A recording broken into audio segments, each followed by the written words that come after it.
local production of films in Uganda in the colonial period following the demise of the Bantu education kinem experiment remained non-existent for over a decade.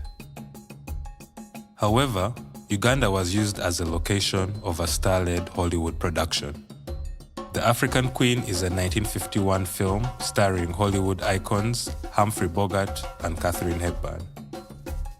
The film follows a British missionary played by Katharine Hepburn trying to flee German East Africa, where battles between British and German colonial troops have started at the onset of World War I.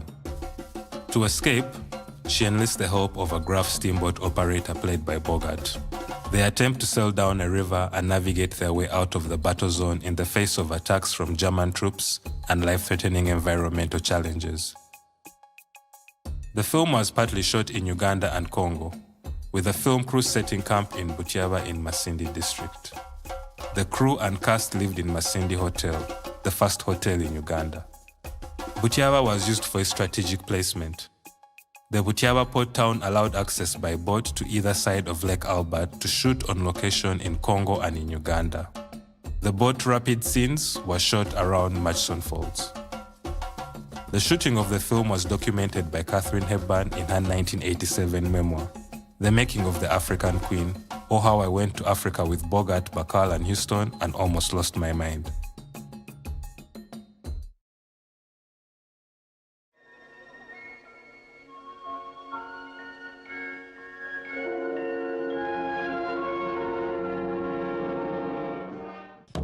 While The African Queen was a prestigious Hollywood adventure with a directing and acting star power to match, and can claim the title of being the first narrative feature-length film shot in Uganda, it does not belong to the canon of Ugandan cinema.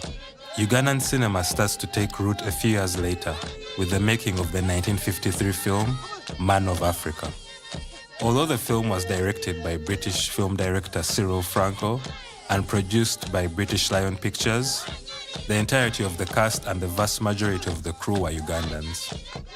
The film, set in the lush hilly terrain of pre-independence Kigezi, tells the story of conflict between the Bachiga and the Twa people trying to live side by side. In the film, the central character Jonathan goes in search for virgin land with his tribesmen to start new farms on. The land they find borders a Twa community. The Bachiga in the film have a clear distaste for the Twa people, looking down on them as primitive and backward. But not Jonathan. He strikes up a friendship with the community and tries to bridge the gap between the tribes. The main Ugandan characters are properly fleshed out, with complex relationships, goals, and varying temperaments. They fight, they help each other, they celebrate. Most importantly, they all have a unique understanding of themselves and who they are. This was not the case in most films shot by ethnographers and propagandists on the continent, which at times featured Africans stripped of any pathos or even possessing a complex outlook on the world around them. This was largely due to the colonial gaze and the white supremacist sentiments that look down on the African way of life. The camera movement and compositions also provided for a level of cinematic flair that was absent in the production of colonial film projects up until that point. The acting in the film is also stellar considering the cast was made up of amateur actors. Chega historian Paul Ngorogosa features in the film and served in a credited advisory role in the making of the film. The film premiered in the 1954 Cannes Film Festival in competition for the Grand Prix. The film has remained relatively unknown ever since, even in Uganda. It is currently preserved in the British Film Institute archive.